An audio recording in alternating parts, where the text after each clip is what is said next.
Ernesto izatearen garrantzia, Oscar Wilde. Jorgek Gwendolina maite du. Gwendolina berriz Ernesto maite du. Sinistuta baitago Jorgek Ernesto izena duela. Eguraldi bikaina, ez duzu uste, Fairfax andereñoa? Worthing jauna, eguraldiari buruz hitz egiten didatenean beste zerbait esan nahi didatela iruditzen zait. Hain zuzen ere, nik beste zerbait esan nahi dizut. Lady Bracknell orain kanpoan dagoela aprobetxatuz. Nire amak ustekabean sartzeko itura duela jakinarazten dizut. Behin baino gehiagotan kritikatu diot jarrera hori. Fairfax andereñoa, ezagutu zintudan egun beretik. Ezagutu zintudanetik. Zintudan... ezagutu. Zure maitasuna froga dezasun nahiko nuke batez ere jendartean.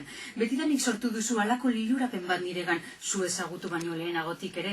Ondo dakizunez, Worthing jauna, idealismoaren garaian bizi gara, ala diote aldizkariri gareztienek eta entzun dudanez probintzietan ere horren berri dute. Ara, nire ideala, Ernesto izeneko batekin maite bintzea da. Zinez maiteko nauzu, Gwendolina? Griñaz eta pasioaz Ernesto nirea. Baina... nire izena Ernesto espalitz, enindukezu maitatuko? Zure izena Ernesto da gero? Bai, badakit, baina beste dozen izatekotan eta teorian ari naiz, jakina, ez nindukezu maitatuko? Hori espekulazio metafizikoa da, eta espekulazio metafiziko gehienak bezala, benetako bizitzaren funtsarekin zerikusi gutxi dauka. Dena den elaztana, Ernesto deitzea ez naizela inoiz gehiegi arrotu jakin behar duzu. Egia esan ez dut uste niretzako oso izen egokia denik. Izugarri ondo dagokizu, izen charmangarria da. Izen politasko daude, ez duzu uste, Jorge esaterako, izen ederra da. Jorge? Ez. Musikalidade gutxi dauka, bat ere izatekotan. Jorge batzu ezagutu ditut eta denak ziren ikaragarri itxusiak, zerbitzari askoren izena da. Erruki diot Jorge izeneko batekin ezkontzen den emakumeari. Ez du sekula bakardadearen plazerraz une batez ere gozatuko. Gwendolina, berehala bataiatu behar dut. Ez zer esan nahi dut, berehala ezkondu behar dugu. Ez dago denbora galtzerik. Ezkondu, Worthing jauna? Oraindik ez ditazu zeure maitasuna aitortu? Oraintxe bertan aitortu dezaket? Aukera paregabea dela iruditzen zait. Gwendolina! Bai, Worthing jauna, zer esan behar didazu? Ondo txotakizu, zer esan behar dizuten?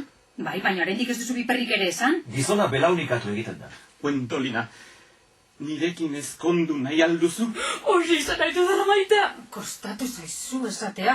Kontu hauetan esperientza laburra duzula uste dut. Hine maitea, sekula ez dut zu beste emakumerik maitatu.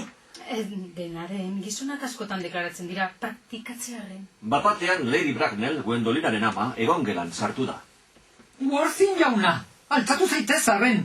Erdipurdiko postuera hori izugarri baldarra da. Ama! Mesedez irten zaitez, Worthing jaunak ez duara indik amaitu. Ez duela amaitu? Zer da amaitu ez duena, jakiterik badago. Worthing jaunarekin eskontzeko hitze mandanago, ama. Barkatu baina zuk ez diozu inori hitzik eman. Inoiz inorekin eskondu behar baldin baduzu, nik edo zure aitak, osasuna lagun, jakinaraziko dizugu. Neskatila batentzat ezkontzak sorpresa izan behar du. Atsegina, ala, iguingarria, baina sorpresa beti ere.